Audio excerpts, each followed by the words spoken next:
age hadlang pa rin ba sa tingin niya sa pagmamahalan yung social status? Social status.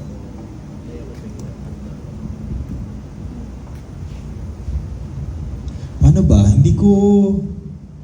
Bilang mayaman. Bilang mayaman. Bilang mayaman. Hindi ko na naisip. Bilang mayaman, si Daryl Yap,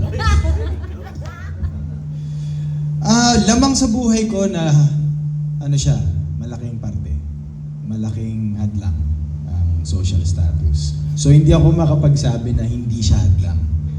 Kasi yun talaga eh, lagi ko kinakwento kay Kim eh. Alam mo ba, meron akong Kim, 3 taon, wala akong niligawan, wala akong girlfriend. Kasi wala akong pera. Di ba? Yun, totoo eh, walang pera.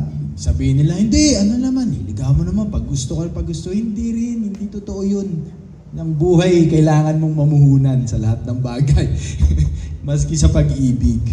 So, ayun, para sa akin, hadlang siya.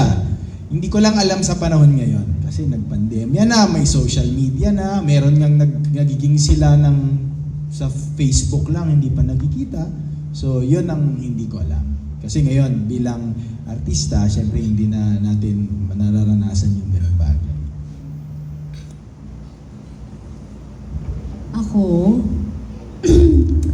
Bilang mayaman. Bilang foreigner. bilang Power Ranger. Yes. I actually don't think that I'm the right person to say this. Kasi, parang napag-usapan natin yun one time eh, no? Parang sa podcast din namin. Ako po kasi, lumaki po ako sa isang pamilya lumaki po ako sa Saudi. And both my parents are OFWs. And hindi po kami mayaman, pero hindi rin kami mahirap. But lumaki po ako sa isang pamilya na hindi dapat pinag-aawayan ang pera. Yun po ang rule ng aking daddy at ng aking mommy.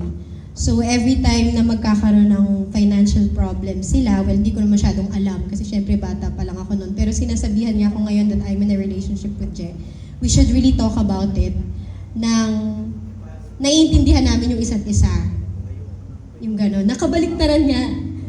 Nakabaliktaran sa akin. Namulat ako sa isang pamilya or komunidad na pera ang nakasalalay sa pera, ang ganda ng ugali at ang init ng ulo. Actually, totoo, magkabaliktad ang paniniwala, kumbaga, ng pamilya namin when it comes to that. We actually had a really long conversation about it na si Je ang nag-explain sa akin na hindi niya alam paano niya sabihin sa akin na hindi mo kasi naintindihan kasi hindi mo naranasan. Yon.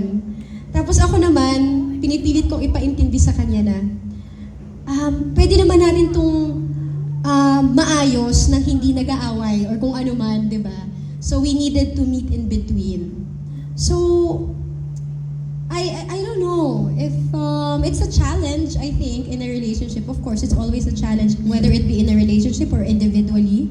It's always a challenge financially or kung ano yung status mo. But it's actually the way that you would deal with it. So, I am not in the right position to say that hadlang ba siya or it's a, but I still believe that it still depends on the person how you deal things, especially on that part. So, yeah. Did I make sense? So, ayun po. Yun po yung